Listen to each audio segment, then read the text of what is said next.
Hello，大家好啊！歡迎大家收睇越洋嘅買定離手。今集嘅內容就會同大家講講今個星期六英國葉森馬場嘅賽事。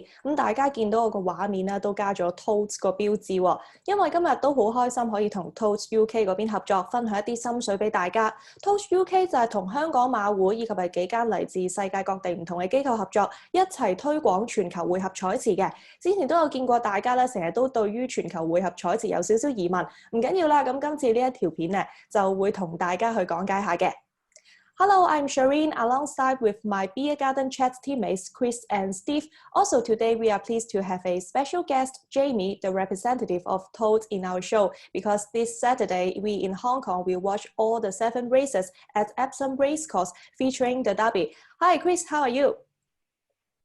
Yeah, I'm very well, thanks. Looking forward to the next couple of days. It's obviously one of the focal points of the flat season. I think there's still a lot of things that need to be settled. I think it's going to be quite an open couple of days with the Oaks on Friday and obviously the Derby day as well. Lots of competitive racing, and the Derby, I think it could be a little bit more wide open than the betting suggests. So yeah, lots of competitive racing, decent action, and looking forward to discussing it. Yeah, me too. I'm quite looking forward to this weekend. And how about you, Steve? How are you? Yes, very well, thank you. As Chris says, just looking forward to the action. And as Chris also says, it's I don't think these things are ever a foregone conclusion, these races. So many times we're so much wiser after the event in these big races. And, some people, some judges who are saying that, not only predicting maybe how that Baltimore Valley will win, but by far he will win. Sometimes I think it's just good enough to actually find the winner first. I think you're sort of putting more pressure on yourself, saying you'll win by so many lengths. I think sometimes just finding the winner is difficult enough in these trappy races. So yeah, look forward to discussing it. Yeah, cool. Hello, Jamie. Nice to see you here. This is your first time that you appear in the show. Can you introduce yourself? Also, can you please talk about how the World Pool betting works? What is the benefits of the World Pool betting to punters? Thank you so much for having me on. It's a pleasure to be here. And so I work for the UK Tote. My role is principally to talk a lot of nonsense about horse racing, but also help a lot with the team with developing our proposition to UK customers and also growing our product internationally, which is where World Pool comes in. And what World Pool is a whole load of international jurisdictions betting into one pool on UK racing.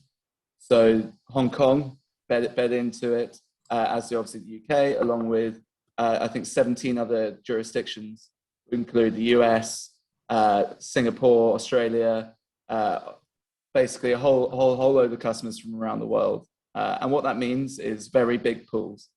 So with all of the extra liquidity going into the pools, it means that you can have a big bet, not move the price. It means that you quite often get extraordinary value and price differentials on horses, as punters from Hong Kong disagree with punters from the US and from Australia. Everyone's got their own views, and some people are more familiar with the horses than others. And it means that quite often you get some of the smaller trainers and smaller jockeys going off at quite big prices. So if you fancy one of those, the World Pool is very much the place to play. That's good. And because this Saturday at Epsom, the first race will be commenced on 2 p.m. UK time, and it will be 9 p.m. in Hong Kong time. Steve, will the weather be good on Saturday in UK? The weather will be lovely in the UK on Saturday. I'm not so sure about up here in Edinburgh, but even in sunny Scotland, it's going to be nice.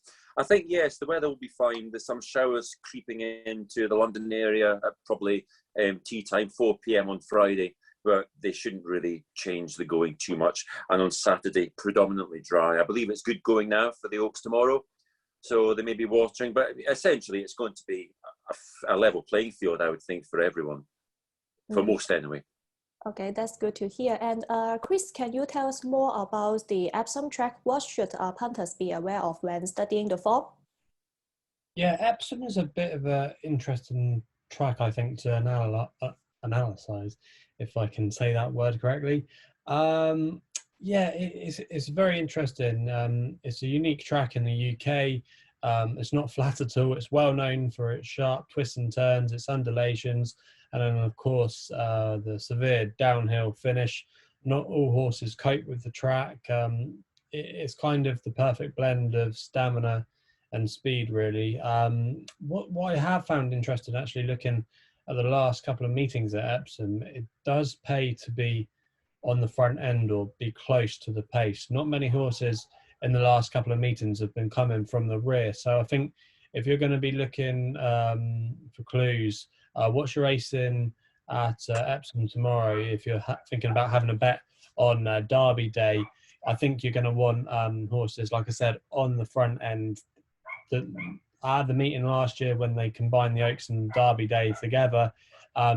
Being on the pace was definitely a key thing. Hardly anything came from behind. And then even at the April meeting earlier this year, you wanted to be prominent, you wanted to be handy. I think pretty much everything that won had been prominent as well. So yeah, you want to be finding horses that are going to be staying out of trouble, keeping it simple. And yeah, I think if you're looking for horses that are going to be held up, it's going to be tricky for some of those wanting to make up ground late. Okay, thank you. And now I think the audience would know more about the World Pool betting and Epsom as well. And in this preview show, I would like to focus on discussing 3 races. The first one would be at 3:45 UK time. That is race 4 World Pool Dash Handicap over 5 furlong. Jamie, which horse do you fancy in this race? So this is famously the fastest race that's run in Britain. It's always got the fastest time because Epsom 5 furlongs is really, really quick. And the horse I really like in it is a horse called Sunday Sovereign, who was just beaten at York over 5 furlongs last time out. He hit the frontal almost a little bit too early there and got collared close home by a very well-in horse called Pendleton. And he was a very tricky horse last year who basically never fulfilled his early promise. But he looks to be coming right on a mark that looks very workable for a horse that was once thought to be a group horse. And yeah, he's currently around the sort of 10, 12 to 1 mark, and he'll do for me. Okay, how about you, Steve? Well, I'm going for Copper Knight. He was unfortunate in this race back in 2019. He got a bit mucked about running over the path early on in the race. He stayed on well, but ultimately he had no room at the finish. And he was behind the Great Ornate that day. He was racing off 104. He's now racing off 90. He was racing off 85, but he won 2 starts ago over the 5 furlongs at York. And he wasn't disgraced last time. He was a close-up 5th. So he's still well handicapped in his old form. He's drawn in 16, so we know he goes on the track fine. And I think he'll do for me. Of course, as Jamie says, also his selection, obviously a good chance as well. Back in the days when Paddy Twomey had it and he was 2 from 4, an excellent trainer, as we've just seen with Sinela yesterday at the Curragh. But for me, Copper Knight for me will do at the prices. Okay, Chris, will you be saying to Jamie or Steve? No, I'm going elsewhere. The thing about this race is I was looking at the draw earlier, seeing if there was a particular place you wanted to be. Did you want to be low? Did you want to be high? Did you want to be in the middle? Where have the trend's been in recent years? And to be honest with you, it's a bit of a lottery like this race is.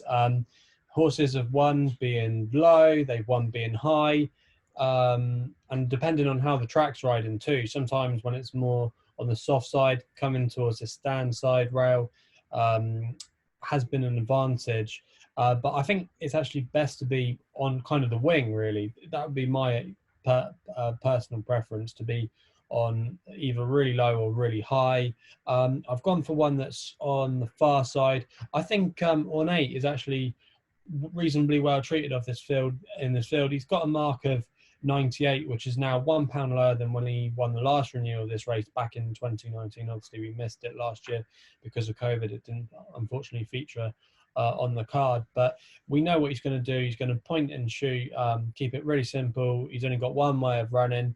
And he's been in okay form of late. If you actually go back and look at some of his recent form, he had a good spell on the all-weather. He won a couple of times at Savile, which is a surface he's done really well on in the past.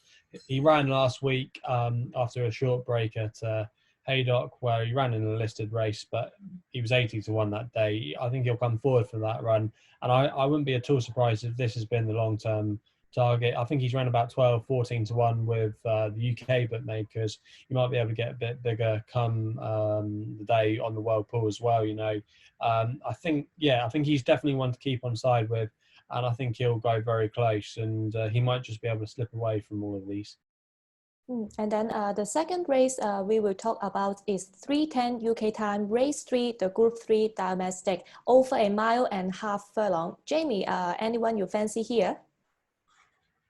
I'm slightly less confident in this race, weirdly, despite it being much less of a lottery. I should be more confident, but there are a lot of horses with very similar form lines here who I wouldn't say any of them really stand out to me.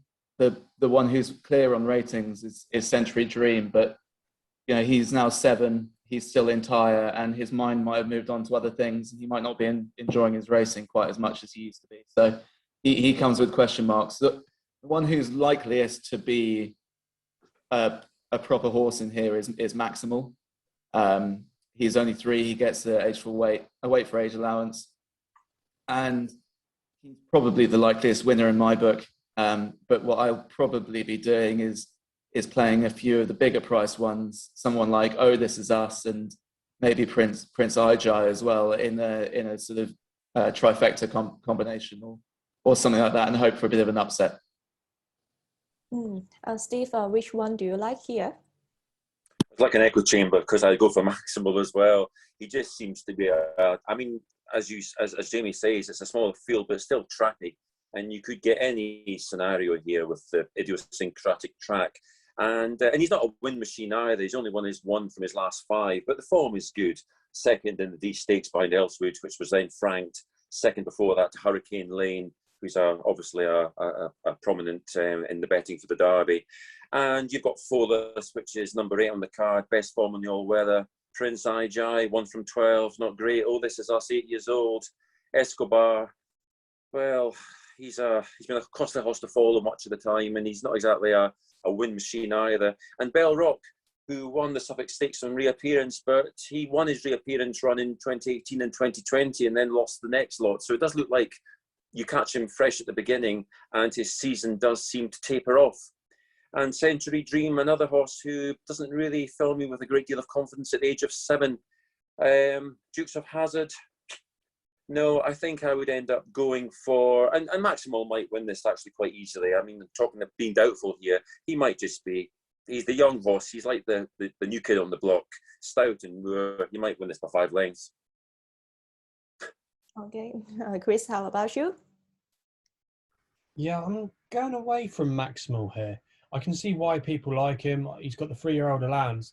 I would just worry about his lack of inexperience against the older horses, just because he's getting so much weight. He makes so much appeal, and of course he's trained by Sir Michael Stoute. But I often find a lot of these stout horses, it's more reputation on who's training them, who's the jockey booking, rather than what they've actually achieved. Don't get me wrong, I really like this horse, Maximal, but I think this is a mistake by Sir Michael Stoute running him in this race. I think they should have campaigned him against the 3-year-old still. I'm not a massive fan of him stepping up in this company against the older horses. Yes, it's not a particularly strong looking race, but I just think some of these might have a little bit of unfinished business. The one I actually quite liked was Prince E.G., if that's how you pronounce it, for Andrea Zaney and Roger Varian. Now, he's clearly had his issues along the way. He was really expensive purchase. He was actually brought for 2.6 million guineas. So Connections obviously paid a lot of money for him. I actually remember I was at Ascot that day when he won on debut, and he looked like he was going to be a horse to follow, but he's had his issues along the way, and he looks like the kind of horse Roger Varian has had in the past. You know, I think the likes of Cape Byron. Did he have a horse as well called Sharjah Bridge that had niggles along the way? And then as they got older, he really did improve them. I thought this was a really encouraging debut, or seasonal debut, where he finished second when he was just chinned by Oh This Is Us, who's been a game horse during his career. You know, very admirable. But I'm not sure Epsom is his track. He's not tried it. or he's not seemed to have taken to it in the past, you know. Whereas Prince AG, a lot of his appearances have come on those stiff straight tracks. So Epsom will be a bit of a quirky test for him, no doubt. But I just think he has a little bit of unfinished business. It's a really trappy contest, but I do think he's got some unfinished business, and there could be a bit more to come from him. And maybe Epsom might just be able to unlock some of that potential that Connections clearly think he's got. So he'd be the way I'm siding for a stable that are in really good form as well. So yeah, he was the way I was thinking for this race.